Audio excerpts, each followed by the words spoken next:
Laughter drifted up from downstairs, a sound that made my blood freeze. I knew that laugh. It was Emma, my sister, and mixed with it was the deeper rumble of my husband, James. My phone sat on the nightstand. The date displayed made me grip the edge of the dresser for support. April 17th, our 5th anniversary, the day everything began to fall apart. This was the night Emma first made her move on James. Our anniversary dinner that I'd been late to because of work. I crept down the stairs, still in my sleep clothes, moving on instinct. The dining room lights were dimmed. I'd forgotten James had set up a romantic dinner despite my expected lateness. Now I understood why. "She'll be at least another hour," Emma's voice carried from the dining room. "You know how she gets with those clients." "I know," James sighed. "Sometimes I wonder if she remembers we're even married." I peered around the corner. They sat at my anniversary dinner, wine glasses in hand. Emma wore that red dress I'd always envied on her, the one that hugged her curves perfectly. James looked at her the way he used to look at me. "Poor James," Emma cooed, reaching across to touch his hand. "Always waiting for my workaholic sister." "At least someone notices," he replied, turning his hand to hold hers. Emma leaned closer. "I've always noticed you, James." In my previous life, I'd arrived 30 minutes later, apologizing profusely, never knowing what I'd interrupted. I'd been blind to their lingering glances, deaf to the sudden silences when I entered rooms. The rage I expected didn't come. Instead, ice formed in my veins, a cold clarity I'd never experienced before. I knew how this story ended, with me dead from a stress-induced illness, while they built a life together on the ruins of mine. I backed away silently, returning to my bedroom. Sitting on the edge of the bed, I looked at my young, healthy hands. "I died once already because of them," I whispered to the empty room. "This time, they'll wish I had stayed dead." The hospital ceiling was the last thing I remembered from my previous life. The monotonous beeping of machines, the antiseptic smell that couldn't quite mask the odor of decay. My decay. "Lily, can you hear me?" Emma's voice had been thick with tears as she held my hand. I'd been too weak to turn my head, but I saw it anyway, my wedding ring, gleaming on her finger. "Why are you wearing my ring?" I'd asked, my voice a raspy whisper. "Oh," she'd quickly tucked her hand away. "I was just keeping it safe. You've lost so much weight, and the nurses were worried about losing it. Even dying, I'd known it was a lie." The pieces had clicked together in my fading mind. The whispered conversations, the accidental medication errors, the way James looked at her when they thought I was sleeping. "How long?" I'd asked. "What do you mean?" Emma had replied, her eyes darting to James, who stood awkwardly at the foot of my bed. "How long have you two been planning this?" James had stepped forward then, his relief almost palpable that the charade was ending. "Lily, you need to stay calm. Your heart—" "My heart is already broken," I'd said. "Was it before or after my diagnosis?" Their silence had been my answer. "Lily, we never meant to hurt you," Emma had begun, the rehearsed speech so transparent now. "These things just happen." My company shares transferred to James temporarily during my illness. Our home, where Emma had moved in to help care for me. My identity being slowly erased as they prepared for their future. I'd closed my eyes, too exhausted to fight. The monitors had blared as my heart finally gave out, not from disease, but from betrayal. Yet here I was. The universe, for whatever reason, had granted me an inexplicable second chance, and I intended to use every second of it. I spent the morning cataloging my assets while James was at work, believing I was resting after working late. In truth, I was plotting. 3 weeks, I muttered, circling a date on the calendar. 3 weeks until the Meridian merger. In my previous life, that merger had transformed our modest marketing firm into an industry leader. The value of my shares had quadrupled overnight. James and Emma had enjoyed that wealth after my death. I opened my laptop, checking my bank balance. Decent, but not enough. I'd need to be strategic. What do I have that they don't? I asked myself, grabbing a notebook. I began listing my advantages. Business acumen they always underestimated. knowledge of the future, market changes, client decisions, competitor moves, intimate understanding of their weaknesses. Emma's insecurity had always been her downfall. Despite her beauty and charm, she constantly sought validation, especially from me. And James? His greed was transparent now. He'd married me when my career showed promise, latching onto my success. Their shared fear of scandal was perhaps most useful. Both had carefully cultivated public images, Emma as the supportive sister, James as the devoted husband. I cleared out the small storage closet in our guest room, a space James never entered. Using tacks and string, I created a map of the next 10 years, every betrayal, every lie, every opportunity I could exploit. It's not enough to just expose them, I realized, stepping back to survey my work. They need to taste success first. They need to believe they've won. My phone buzzed with a text from Emma. Just checking in. Dinner at Mom and Dad's tonight, don't forget. I smiled, perfect timing. Mom's famous pot roast filled the dining room with a rich aroma as our family gathered around the table. Dad carved the meat while Mom fussed over place settings. Wine, Lily? Emma offered, already pouring without waiting for my response. Thanks, I said, watching her closely. In my previous life, I'd missed the calculating gleam in her eyes, the way she positioned herself between me and James at every opportunity. So, Mom began, how's work going for everyone? James launched into a story about his latest project, while I picked at my food, deliberately appearing distracted. Lily? Dad prompted. You seem quiet tonight. Emma jumped in before I could answer. She's been working so hard lately. I worry about her, don't I, Lily? I'm fine, I said softly. Actually, there might be an opportunity coming up. Overseas work. James's fork paused halfway to his mouth. Overseas? You never mentioned that. It's still in early stages, I shrugged. Singapore office needs someone to oversee their rebrand. For how long? Emma asked, her voice concerned while her eyes calculated. 6 months, possibly more. James frowned. That seems like something we should have discussed first. Mom reached for my hand. Wouldn't that be hard on your marriage, dear? It's just a possibility, I said, noting how Emma's posture had relaxed, how James's eyes darted briefly to her. I think it sounds exciting, Emma said too enthusiastically. Lily deserves a big opportunity like that. I excused myself early, claiming a headache. Before leaving, I slipped into James's study, planting a tiny camera on the bookshelf.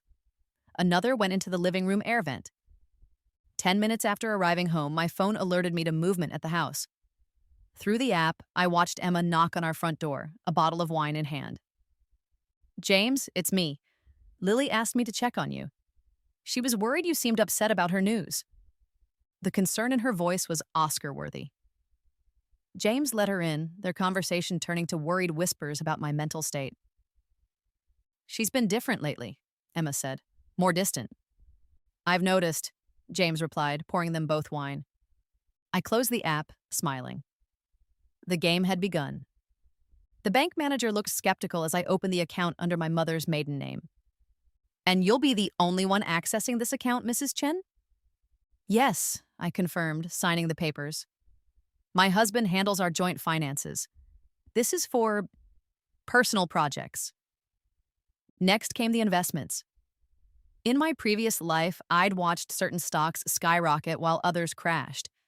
With my modest savings, I purchased shares in 3 companies that would triple in value within months. Walking through the financial district afterward, I literally bumped into Michael Chen, my former creative director. In my previous life, he'd been the only one to question the circumstances of my departure from the company. Lily, sorry, wasn't looking where I was going, he said, steadying me. Michael, hi. I studied his familiar face. Could I trust him this time around? Actually, I'm glad I ran into you. Do you have time for coffee? At the cafe, we discussed industry gossip. I measured my words carefully, not yet ready to bring him into my confidence. You seem different, he finally said. More, present. I smiled. Just seeing things more clearly these days. My phone rang, Emma's name flashing on the screen. Hey, sis, I answered, voice deliberately tired. Just checking if you're feeling better after dinner, she cooed. You seem so stressed. Much better, I lied, opening my laptop and navigating to the camera feed. As Emma spoke sympathetic words into the phone, I watched her on my screen, sitting in my living room with James, her hand on his knee. "I'm always here for you," she said. "I know you are," I replied, watching her lean toward my husband on the screen. "I've always been able to count on you." The irony burned my throat, but I kept my voice steady. Let them think I was falling apart. Let them believe I was blind again. This time, I'd be the architect of their downfall, not its victim. "Working late again," James said, kissing my cheek half-heartedly. "Don't wait up." Our anniversary dinner, our real one, not the early celebration Emma had crashed, sat cold on the dining table. I'd cooked his favorite prime rib with roasted potatoes. The candles had burned halfway down. "It's our anniversary," I said, playing my part. "Can't someone else handle it?" He sighed dramatically. "Lily, you know how important this Phillips account is. We've been over this." I knew exactly how important it was. In my previous life, I'd called the Phillips office after James didn't come home. They had no emergency, no late meeting. "You promised," I said, voice small. "I don't have time for this," he snapped, grabbing his keys. "Some of us can't just coast on natural talent. Some of us have to work." The door slammed behind him. I waited exactly 17 minutes before my phone rang. "Hey, sis." Emma's voice dripped with fake concern. "James just called me. He sounded upset." "He walked out on our anniversary dinner," I said, allowing my voice to crack. "Oh, honey, that's awful. Listen, why don't we have a girls' night? I'll bring wine and those chocolates you love." Just like before. She'd come over, get me drunk, and make sure I passed out early. Then she'd conveniently check on James, just to make sure he's okay. "That would be nice," I said, hiding my disgust. An hour later, Emma arrived with 2 bottles of wine and sympathy that never reached her eyes. "Men can be so insensitive," she said, pouring generously. "But you know, James, all work and no play." "Yeah," I mumbled, pretending to take a large gulp while actually barely sipping. "I don't know what's wrong with me lately. I can't seem to focus at work either." Emma's eyes gleamed with interest. "Oh, anything specific?" "The Meridian presentation next week. I keep drawing a blank." "You know I could help," she offered instantly. "I mean, I've been studying your presentation style for years." "I bet you have," I thought. "Would you?" I asked. "Maybe just stand by in case I freeze up?" "Of course!" She hugged me, her smile triumphant over my shoulder. "That's what sisters are for." 3 days later, I stood before the Meridian executives, purposely fumbling my words and dropping my notes. I'd given Emma a copy of my presentation just in case, one with critical flaws I knew she wouldn't catch. "I'm sorry," I stammered. "I don't know what's wrong with me." Emma stepped forward smoothly. "Let me help, sis." She pulled out her copy of the presentation and began speaking confidently. I watched the executives' expressions shift from concern to relief. Only I noticed the missing market analysis that would come back to haunt us later. In the bathroom afterward, I overheard 2 colleagues talking. "Poor Lily," one said. "She's really losing it." "Thank God for Emma," the other replied. "So graceful under pressure. I wonder if she's being groomed for management." I slipped out silently and headed to the break room, where I'd planted a small recording device earlier. Emma and James were inside. "You were amazing," James said. "Someone had to save the day," Emma laughed. "Honestly, I'm worried about her. She seems unstable." "I've noticed," James sighed. "She's not the woman I married. That drive, that focus, it's just gone." "It happens," Emma said softly. "People change. You deserve better, James." I walked away, recorder safely capturing every word. The photocopier hummed loudly in the quiet office. Most people had gone home, but I'd stayed late, setting the stage. When the boardroom door opened, I began. "No, no, no," I screamed, throwing papers into the air. "This can't be happening." Our HR director, Valerie, rushed over. "Lily, what's wrong?" I sank to the floor, papers scattered around me, and buried my face in my hands. "I can't do this anymore. I just can't." Word of my breakdown spread through the company like wildfire. By morning, concerned looks followed me everywhere. James played the supportive husband perfectly. his arm around my shoulders as we met with my boss. Perhaps a step back from the Meridian project would be best, my boss suggested gently. But who would? I began. Emma could step in, James said quickly. She's already familiar with the material. I hesitated, then nodded weakly. Maybe you're right. Emma was called in, her face a perfect mask of reluctance and concern. Only if you're sure, Lily, she said, reaching for my hand. I'm sure, I whispered. Later that week, I sat across from Dr. Reynolds, the therapist Emma had happened to know. So, Lily, he said, your sister mentioned you've been having trouble sleeping? I nodded, eyes downcast. Nightmares. I keep dreaming that I'm dying and everyone's just watching. That sounds distressing, he said, making a note. Any idea what might be triggering these feelings? I fed him carefully crafted half-truths, mixing genuine pain with manufactured symptoms. Just enough for a diagnosis of anxiety and insomnia, but nothing that would raise serious red flags. At home, I made a show of taking the prescribed sleeping pills, actually hiding them in a hollowed-out book. When James found me asleep on the couch in the middle of the day, pill bottle accidentally left open, his concern looked almost genuine. Lily, this isn't like you, he said, helping me to bed. Maybe I should handle the finances for a while. Give you one less thing to worry about. If you think it's best, I murmured sleepily. That night, after he thought I was asleep, I watched from the darkness of the hallway as he logged into our accounts. I'd already installed a keylogger on the computer. Every password, every transfer. I would know it all. You're absolutely certain about this information? The voice on the phone asked. Check for yourself, I replied, using a voice modifier. James Wilson is planning to undercut Apex's offer by exactly 7%. He knows their bottom line. I hung up, smiling.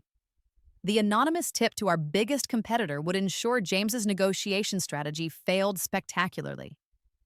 Next, I headed to the copy room at work where our most sensitive documents were kept. Using my still valid access code, I copied everything related to the Meridian merger. The originals I returned, but with several key pages accidentally out of order. When Emma discovered the disarray the next day, she naturally blamed me. Lily was in there yesterday, she told our boss. I saw her leaving, looking distracted. I apologized profusely, appearing embarrassed and confused, while the backup copies sat safely in my growing evidence file. That afternoon, I had coffee with Harold Barnes, our eldest board member. He'd always had a soft spot for me. I'm worried about the company, I confided, appearing to struggle with disloyalty. With me stepping back, Emma has taken on so much responsibility. Your sister seems quite capable, he noted. I hesitated. She is, in many ways, but Harold, did you know she never actually completed her MBA? The degree on her resume? I let the implication hang. Harold's eyebrows shot up. That would be concerning, if true. I'm sure there's an explanation, I backtracked. Please don't say anything. I'd hate to cause problems based on something I might have misunderstood. He patted my hand. Of course, my dear. That night, I launched a new blog under a pseudonym, analyzing market trends with uncanny accuracy. Within days, industry insiders were sharing my posts, including predictions that would directly impact our company's strategy. My final move that week required the most delicacy. Tracking down Catherine, James's ex-girlfriend from before we met, wasn't difficult. Convincing her to meet me was surprisingly easy. I was shocked to get your call, she said, stirring her coffee nervously. James made it clear I wasn't to contact him after what? I asked innocently. She studied me. You don't know, do you, about his pattern? Pattern, Catherine sighed. When we were together, he was also seeing my cousin. He'd complain about me to her, say I was unstable, too focused on my career. Sound familiar? The pieces clicked together. Very. When I confronted him, he made me feel crazy, gaslighted me completely. 6 months later, he'd moved on to you, and my cousin was suddenly unstable too. I recorded every word, adding it to my growing arsenal. The boardroom was silent as our CEO glared at James. How the hell did Apex know our exact bid? He demanded. Years of relationship building with Phillips gone overnight? James looked shell-shocked. I don't understand. Nobody knew those numbers except me. Well, somebody knew, the CEO snapped, and now we've lost a $10 million account. I watched from my office as James was publicly dressed down, his reputation taking its first major hit. That evening, Emma called frantic. Lily, I need your help with the Meridian quarterly projections. Something's not adding up. Of course it wasn't. I'd made sure the data she'd been working with was subtly flawed. Let me look, I offered, heading to her office. Emma looked terrible. Hair disheveled, dark circles under her eyes. The pressure was already getting to her. I don't understand, she muttered, showing me spreadsheets covered in red ink. These numbers made sense last week. Market fluctuations, I suggested, pointing to a chart. See this downturn? Nobody could have predicted that. You're right, she sighed. God, I don't know how you make it look so easy. Years of practice, I said, patting her shoulder while secretly taking photos of her error-filled work. Don't worry, we'll figure it out. At home, I found James drinking scotch in the dark. Bad day? I asked. The worst, he slurred. Boss thinks I leaked information. My reputation is shot. Just like before, he was turning to alcohol to cope with pressure. I sat beside him, playing the supportive wife while he drank himself into a stupor. The next morning, my phone rang at 6 a.m. Emma was sobbing. I screwed up, she cried. The Meridian numbers were all wrong, and now they're threatening to pull out. Breathe, I instructed. Tell me exactly what happened. I trusted the projections, but they were completely off. Now everyone's blaming me, saying I'm not qualified. I'll help you fix it, I promised, smiling at the irony. That's what sisters do. You would? She hiccuped. After how I've been taking over your projects? Of course, I said. I'm only trying to help, just like you. The company cafeteria fell silent as I walked in with Emma, my arm linked through hers. We'd spent the weekend fixing the Meridian disaster. Actually, I'd corrected her mistakes while taking extensive notes on her incompetence. I don't know what I'd do without you, Emma said loudly. You saved me.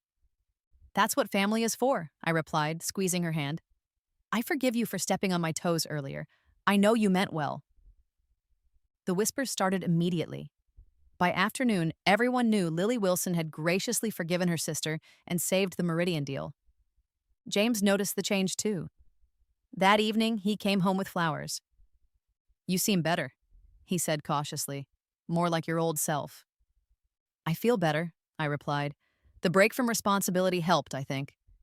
He sat beside me on the couch, closer than he had in weeks. I've missed you. I allowed him to kiss me, hiding my revulsion. His renewed interest was right on schedule. Just as Emma's star at work began to fade, his attention returned to me. Sunday dinner at my parents' house completed the charade. I moved carefully, speaking softly, playing the role of recovering invalid. You look so much better, honey, Mom said, serving dessert. Emma's been such a help, I replied.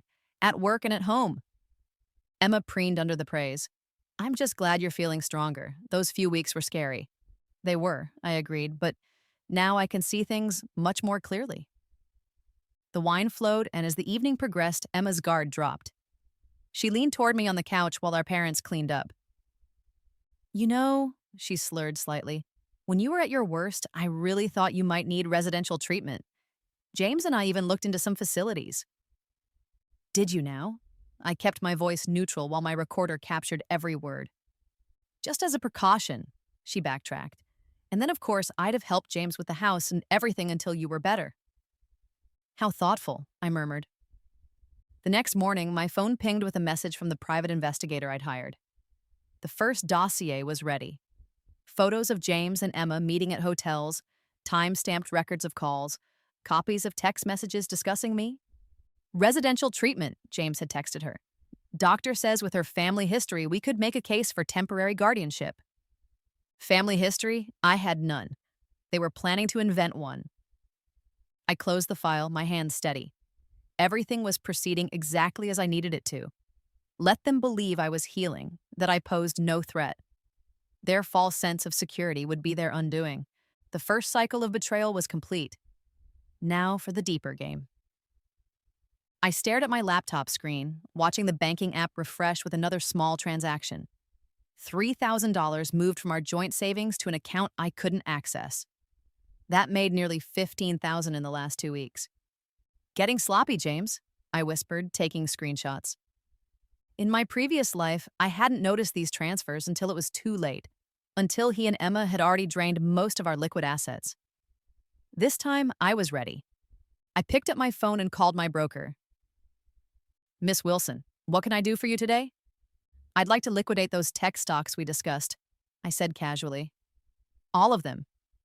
Are you sure? They're projected to... I'm sure, I interrupted. Personal reasons. James had no idea about these investments, stocks I'd purchased before our marriage that had grown substantially. By afternoon, nearly $500,000 sat in my secret account. My office phone rang. Emma's name flashed on the display. Hey, sis, I answered. What's up? Just checking on you, she said. You seem tired at the meeting this morning. I had intentionally dozed off during the quarterly review, letting my head drop noticeably before jolting awake. Did I? Sorry, these meds make it hard to stay alert sometimes. Emma's voice shifted to that concerned older sister tone she'd perfected. Lily, I've been thinking. Have you considered taking some proper time off? Medical leave? I don't know. I hesitated, as if the thought scared me. The company? The company will survive, she interrupted. Your health is what matters. James agrees with me. I bet he does. Maybe you're right, I said slowly. Let me think about it. After hanging up, I slipped into the IT department where my friend Marcus worked. Hey, I said quietly. Is that equipment ready? He handed me a small bag. 2 cameras, wireless, motion activated. They'll upload directly to your private cloud. Thanks, I said, sliding him an envelope of cash. Remember, never saw you, never had this conversation, he finished with a wink. The next day, I installed 1 camera in my office and another in the conference room where most executive meetings took place. That afternoon, I sent an anonymous email to the finance department. Audit recommended for marketing division expense accounts. Unusual patterns in client entertainment expenditures, particularly J. Wilson account. By evening, the wheels were in motion. The first official scrutiny of James's financial activities had begun. She's getting worse, Emma's voice carried clearly from the kitchen at Diane's dinner party. I stood silently in the hallway, recording device active in my purse. The things she says sometimes, Emma continued to our mutual friends. Last week she accused James of stealing money from their accounts. Complete paranoia. That's terrible, Diane murmured. Is she seeing someone for help? We're trying, Emma sighed dramatically. But you know Lily, always thinks she knows best. I slipped away before they could spot me, another damning conversation captured. Back home, I added the recording to my growing collection. My evidence wall in the hidden room now included photos of Emma's errors on key projects, recordings of her undermining me to colleagues, documentation of James's financial misconduct, timestamps of their work meetings that aligned with hotel check-ins. While organizing these items, my phone buzzed with an alert from the tracker I'd placed in James's car. He was at Winston Jewelers, the same high-end store where he'd purchased a sapphire bracelet for Emma in my previous life. 2 hours later, I searched his jacket while he showered. There it was, a small blue box containing an identical sapphire bracelet. I photographed it, including the receipt, then returned everything exactly as I found it. The next morning, I accidentally knocked over his briefcase, spilling its contents. I'm so sorry, I gasped, helping him gather papers. A hotel receipt fluttered to the floor, the Westin, dated 3 days earlier. I picked it up slowly, letting him see my face change. What's this? I asked, voice trembling perfectly. A business dinner, he said quickly, snatching it away. Client meeting ran late. At the Westin? Drop it, Lily, he snapped. I don't have time for your paranoia this morning. After he left, I pulled out my therapy journal, the one I made sure he accidentally found every few days. In it, I wrote increasingly worrying entries. The shadows are watching me again. Everyone at work is whispering. James and Emma think I don't know what they're planning, but I see everything. The medication makes it hard to know what's real. I left it open on the nightstand, another piece in the puzzle I was building. I've decided to take the medical leave, I announced during the family dinner, my voice quiet and defeated. Emma nearly choked on her wine. That's wonderful, Lily. I mean, that's the right decision. The doctor thinks 3 months should help, I continued, staring at my plate. My mother reached for my hand. We're all here for you, sweetie. James nodded soberly. It's for the best. Later, as we prepared to leave, I pulled Emma aside. Can I ask you something? I whispered, tears welling in my eyes. Anything, sis. Will you look after things while I'm away? The house, my projects at work? I gripped her hands. I don't trust anyone else. The triumph in her eyes was barely concealed. Of course I will. Don't worry about a thing. The next day, I cleared out my office, making a show of emotional farewells. James drove me home, his concern appearing almost genuine. I really do want you to get better, he said, helping me inside. For a moment, doubt crept in. Was there any part of him that still cared? Had there ever been? Then I remembered his face as I lay dying. The relief, the impatience to move on with Emma. Thank you, I said simply. When he left for work the next morning, I packed a small suitcase with essentials. My retreat was actually a sleek apartment in a neighboring city, leased under my alternate identity. By noon, I was settling into my new command center. The walls soon displayed monitors tracking. Live feeds from cameras in my house and office. Social media accounts of James, Emma, and key colleagues. Financial dashboards monitoring company activities. Using an encrypted line, I called Adrian Torres at Apex, our biggest competitor. Miss Chen, he greeted me, using my alternate name. Your last tip about market projections was spot on. I have more to discuss, I said. Perhaps a consulting arrangement? I think we can work something out. From my hidden apartment, I watched Emma flourish. My surveillance cameras showed her confidence growing daily as she took over my projects and responsibilities. The Sullivan campaign is looking fantastic, my former boss told her in a meeting I observed remotely. Lily never managed to crack their resistance to the rebrand. Fresh eyes, Emma replied modestly, though her smile betrayed her pride. Through social media, I tracked their increasing boldness. James and Emma began appearing together at corporate events, standing closer than colleagues should. A photo from the company retreat showed them sitting together at dinner, laughing intimately. My informant in the office, Marcus from IT, who'd helped me install the cameras, kept me updated on gossip. Your sister moved into your office today, he texted. Brought in new furniture and everything. I smiled. Everything was proceeding exactly as before. Through my anonymous market analysis blog, I published insights that directly challenged our company's strategy. Within weeks, Apex and other competitors began adjusting their approaches, gaining advantages in key areas.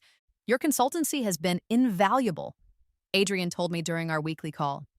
The Henderson account alone was worth your fee. The Henderson account was just the beginning, I replied. Meanwhile, Emma redecorated my office in her signature style. White furniture, blue accents. She hung her degrees on the wall where mine had been, physically erasing my presence from the space I'd built. Perfect. The divorce papers arrived by courier exactly when I predicted they would. Irreconcilable differences, cited as the official reason with a confidential addendum referencing my mental health challenges. My lawyer, actually working for me, not against me as James believed, called immediately. Mrs. Wilson, your husband is seeking an expedited process citing concerns about your decision-making capacity. I understand, I said calmly. Tell him I won't contest it. Are you certain? These terms heavily favor. I'm certain, I interrupted. Schedule the signing as soon as possible. Through my parents, I learned how Emma had stepped in as James's support system. She's been so wonderful, my mother said during our weekly call, helping James with the house while you're away. We're all just so worried about you, honey. I know, Mom, I replied, sounding appropriately medicated and distant. My father's voice was strained. Maybe if you came home, tried to work things out. Dad, please, I whispered. I can't face it right now. After hanging up, I checked the home surveillance. Emma was already moving clothes into my closet, rearranging my bedroom furniture, playing house with my husband in my home. The signing meeting was set for Friday. I arrived looking pale and subdued. dressed in clothes slightly too large for my frame. James barely met my eyes as I signed paper after paper without reading them. "It's for the best, Lily," he said afterward, awkwardly patting my shoulder. "I hope you'll be happy," I replied softly. Emma hosted a support dinner for me that weekend. I declined food, claiming my medication affected my appetite, and watched as she played hostess in my dining room. When the others stepped outside, I activated my recorder. "It must be hard," I said, "seeing the house like this. So many memories." Emma poured herself more wine. "Actually, I always thought I could do more with the space. It has such potential." "You always did have better taste than me." She laughed, relaxing. "Remember when we were kids and we'd pretend to switch lives? I'd be you, you'd be me." "I remember." She leaned closer, wine loosening her tongue. "I've always wondered what it would be like, to have your life, your success, your style, your husband. And now you'll know," I said quietly. "I mean, that's not what I meant." She backtracked, realizing her mistake. But the recorder had captured every word. Another piece of evidence in the case I was building, piece by careful piece. As I left that night, I glanced back at my house. Emma and James framed in the doorway, already looking like they belonged together. Let them have their moment. My time was coming. The courtroom felt smaller than I remembered. I sat alone on my side, intentionally hunched and fragile looking, while James had a full entourage, his lawyer, his emotional support sister, my sister, and two colleagues who would testify about my erratic workplace behavior. "Mrs. Wilson appears to be unrepresented today," the judge noted, peering at me over her glasses. "My lawyer couldn't make it," I mumbled, though I'd specifically told him not to come. "I'm okay proceeding." Emma leaned over to whisper something to James, her hand lingering on his arm. She wore a tasteful navy suit. My navy suit, actually. The one I'd left hanging in my closet. "We'll keep this brief," the judge said kindly. "Initial divorce proceedings are mostly procedural." I nodded vaguely, eyes unfocused, as if heavily medicated. In reality, I was cataloging every detail. The way James avoided looking at me, how Emma played the supportive sister-in-law while practically marking her territory. As we filed out, Emma caught up to me in the hallway. "Lily, wait," she called. "How are you holding up?" "Fine," I said flatly. "Listen, I got some news yesterday I wanted to tell you in person." Her face showed concern, but her eyes couldn't hide their gleam. "The company announced a reorganization. They've made my temporary position permanent. I wanted you to hear it from me. My former position, my office, my career." "Congratulations," I managed. "It's just until you're better," she added quickly. "Sure." "One more thing," she continued. "James mentioned you still have a lot of personal items at the house. I thought maybe I could help store them somewhere during this transition." Translation, she wanted my things out so she could fully move in. "Whatever," I shrugged. James approached cautiously, his attorney at his side. "Mrs. Wilson," the attorney began, "given your current situation, we believe it would be prudent to discuss a financial conservatorship." I blinked slowly. "A what?" "It's just temporary," James added hastily, "until you're stable again. Someone to manage your finances so you don't have to worry about it. Someone like him, naturally." "Is that really necessary?" I asked, voice small and uncertain. "We believe it's in your best interest," the attorney said smoothly. "Your medical records indicate impaired decision-making." The medical records they'd exaggerated and manipulated. "I'll think about it," I whispered, turning away as if fighting tears. Walking to my car, I heard Emma comfort James. "You're doing the right thing. She needs help." I smiled once I was alone in my car. Everything was proceeding exactly as planned. "You're agreeing to what?" My actual attorney, Raymond, stared at me in disbelief in his private office. "Sign the settlement as written," I repeated calmly, "and the temporary transfer of company shares." "This is highway robbery," Raymond protested. "He gets the house, 70% of joint assets, and temporary control of your company shares? All for what? A measly monthly support payment that barely covers rent." "It's fine," I insisted. "Trust me." Raymond shook his head. "It's your decision, but as your lawyer, I have to advise against it." "Noted," I said. "Now about those amendments we discussed. The ones to be filed quietly next month? His expression shifted to understanding. Ah, those are prepared but hidden, as requested. The next day, I sat across from James and his attorney, signing paper after paper with a shaking hand. Initial here, acknowledging temporary transfer of company shares to Mr. Wilson's management, the attorney instructed. I scribbled my signature, letting a tear fall onto the page. And here, confirming you understand the division of assets. Another signature, another apparent surrender. James watched with a mixture of guilt and relief. The monthly support should be enough for a nice place, he offered awkwardly. I found a small apartment, I said, voice cracking perfectly. It's all I need right now. The apartment was deliberately depressing, a studio in a rundown building across town. I'd rented it specifically for appearances while continuing to live in my sleek hidden apartment. When Emma came to help me clear out my office the following week, I appeared listless and uninterested in my own possessions. These client files, she said, packing them carefully. Do you want to keep them? What for? I shrugged. They're yours now. She hesitated over a photo of me receiving an industry award. What about personal items? Trash them, I said flatly. Her eyebrows shot up. Lily, you might regret— I said trash them, I snapped, then immediately deflated. Sorry, the medication. I just don't care about that stuff anymore.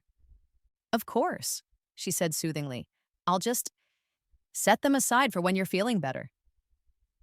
I watched her carefully pack away my awards, photos, and personal mementos, items that would mysteriously disappear later.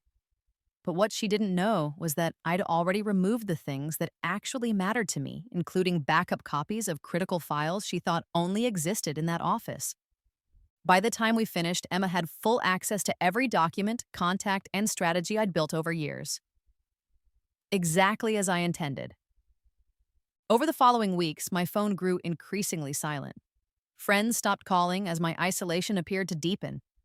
The few who reached out received monosyllabic responses or no answer at all. I systematically created the impression of a woman spiraling into depression and isolation. Meanwhile, in my real apartment, surrounded by technology and evidence, I was anything but isolated. I was preparing to strike. The whistleblower report was my masterpiece, 27 pages of meticulously documented financial improprieties in James's department.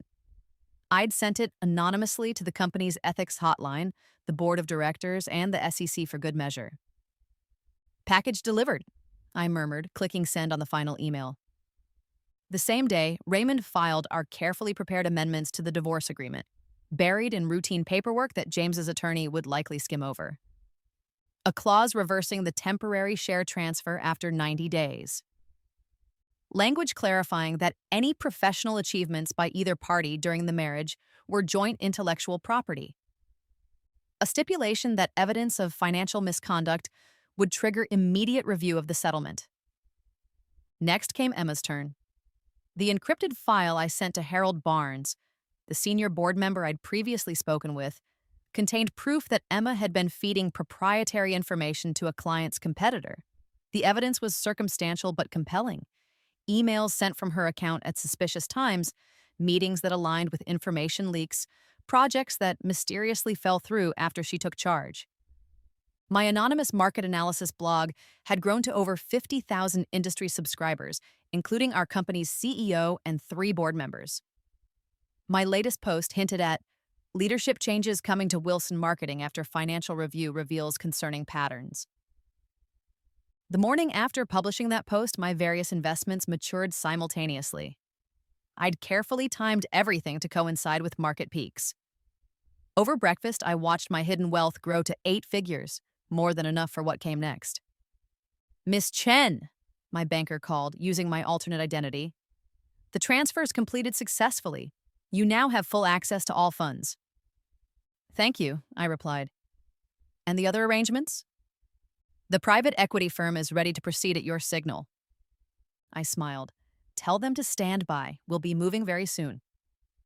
I was enjoying a quiet coffee at my real apartment when my phone buzzed with a news alert. The headline made me grin. Wilson Marketing announces internal investigation into financial irregularities. The article didn't name names, but Industry insiders would know exactly which department was under scrutiny. James's department. 2 days later, Emma appeared in a business magazine feature titled Rising Stars: The Women Reshaping Marketing. The interviewer asked about her innovative client acquisition strategy, a strategy I had developed years ago. I've always believed in relationship-based marketing, Emma said in the interview. My approach focuses on understanding the client's unstated needs, something our industry often overlooks.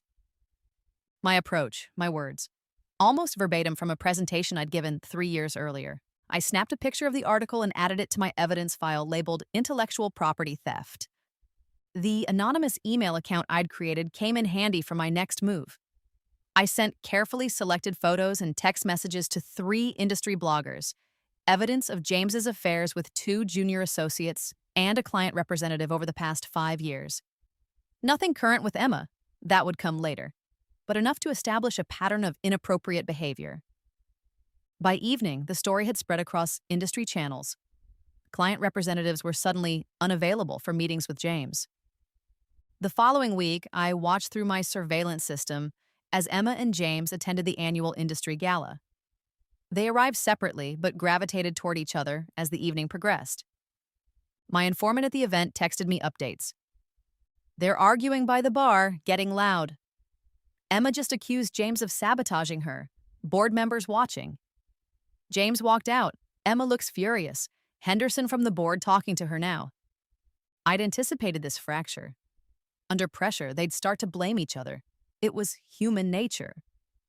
My phone rang an hour later. Emma's name flashed on the screen. I considered ignoring it, but decided the time was right. Hello? I answered, sounding tired. Lily? Emma's voice was frantic. I need your help. Everything's falling apart. What's wrong? I asked innocently. The company's investigating James, but now they're looking at my department too. And tonight at the gala, he basically threw me under the bus in front of the entire board. That sounds awful, I said flatly. You know how this company works better than anyone, she pleaded. I need your advice. Can we meet, please? I paused, letting her anxiety build. I suppose we could have coffee tomorrow. Thank you, she gasped. You're a lifesaver. I hung up and leaned back, savoring the moment. The hunter had become the hunted, and now she was running right toward my trap. The coffee shop was deliberately public, a place where Emma would have to control her reactions. I arrived first, choosing a table with good acoustics for the recording device in my purse. Emma burst in 10 minutes late, looking disheveled in a way I'd never seen before. Her perfect hair was hastily styled, dark circles showed through her concealer, and her designer outfit had a small coffee stain on the sleeve.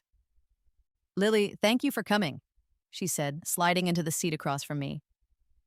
I nodded, keeping my expression neutral. You sounded upset. Everything's falling apart, she whispered, leaning forward. The ethics committee is reviewing all my work. James is being audited. There are rumors of client information being leaked, and somehow I'm being blamed. I took a slow sip of my coffee.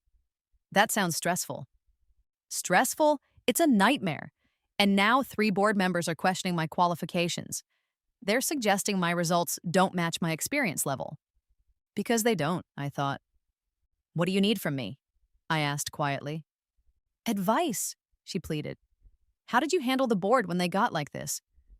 How did you manage crisis situations? I offered her just enough legitimate guidance to sound helpful, mixed with subtle suggestions that would actually accelerate her problems. Documentation is key, I said.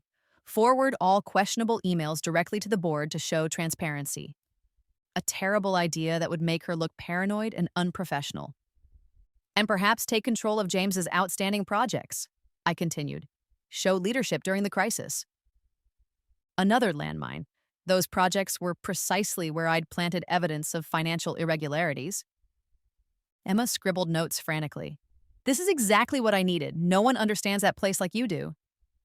Happy to help, I said with a thin smile. As we parted, she hugged me desperately. I don't know what I'd do without you, sis. The irony was almost too much. That evening, another expected call came through James. Lily, do you have a minute? James, I acknowledged. What is it? He sighed heavily. Everything's a mess. The audit, the media stories. I think we may have made a mistake. We? I mean, I made a mistake. This divorce, the way things happened, I've been thinking about us a lot lately. I stayed silent, letting him fill the space. Maybe we should talk about reconciliation, he suggested. For both our sakes. Things were good once, weren't they? I almost laughed. He was running back to me now that Emma was becoming a liability. Dinner, I suggested. Tomorrow night. Yes. The relief in his voice was palpable. The French place you used to love? Perfect. I arrived at the restaurant with 2 recording devices and a perfect mask of vulnerability. James stood when I approached, pulling out my chair. You look better, he said. More like yourself. The new medication helps, I lied. We ordered, and as the wine flowed, James began his practiced confession. I think I got lost somewhere along the way, he said, reaching for my hand. The stress, the pressure. I made choices I regret. Like divorcing me? I asked softly. Like not appreciating what we had, he corrected. Lily, no one understands me like you do. We built something special together. And Emma? I asked. I thought you two were close. He withdrew his hand, frowning. Emma was a mistake. She's become difficult, clingy, and now with work imploding around us. So this is about work, I stated. No, this is about us, he insisted. I miss you. I miss our life. I think about you all the time. The confession continued through dinner, how he regretted the divorce, how he'd been confused, how Emma had become a complication he hadn't anticipated. I made a terrible mistake, he admitted finally. I traded substance for flash, wisdom for novelty.